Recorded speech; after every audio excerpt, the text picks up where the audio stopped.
ಯಾವುದ್ರೊಳಗದಂದ್ರೆ ಅದು ಚಿದಂಬರ ನಾಮದೊಳಗದ ಅಂತೇಳಿ ಸಂತ ಶ್ರೇಷ್ಠ ರಾಜಾರಾಮ್ ಮಹಾರಾಜ್ ಹೇಳ್ತಾರೆ. ಈ ರಾಜಾರಾಮ್ ಮಹಾರಾಜರು 1,51,491 ಅಭಂಗಗಳನ್ನು ರಚನೆ ಮಾಡ್ಯಾರ.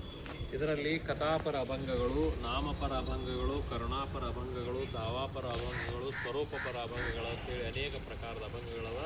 ಇದರಲ್ಲಿ ನಾಮಪರ ಅಭಂಗಗಳಂತ ಏನವ, ಇವು ಕನಿಷ್ಠ ಒಂದು 30,000-40,000 ಅಭಂಗಗಳು ನಾಮಪರ ಅವು.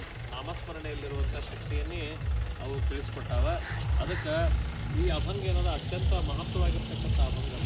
ಸುಖಪಾವಿ ಅವಿನಾಶ್, ಆ ಅವಿನಾಶಿ ಸುಖವನ್ನು ನಾವು ಪಡ್ಕೋಬೇಕಂತಂದ್ರೆ ಚಿದಂಬರ ನಾಮಸ್ಮರಣೆಗೆ ಅದೇ ಒಂದು ನಾವು ಏನು ಆಸ್ತಿ ಮಾಡಿದ್ರೆ ಆಸ್ತಿ ಇದೆಲ್ಲ ಒಂದು ನಾಶ ಆಗ್ತದೆ.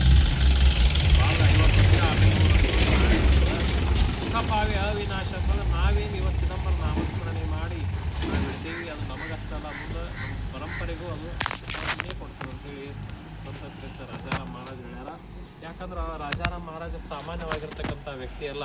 ಅವರು ಭಗವಂತನ ಅವತಾರದಲ್ಲೂ ಪ್ರತಿ ಅವತಾರದಲ್ಲೂ ಸೇವೆ ಮಾಡಿದಂತಹ ಮಹಾಪುಣ್ಯ ಜೀವಿ ಅವರು.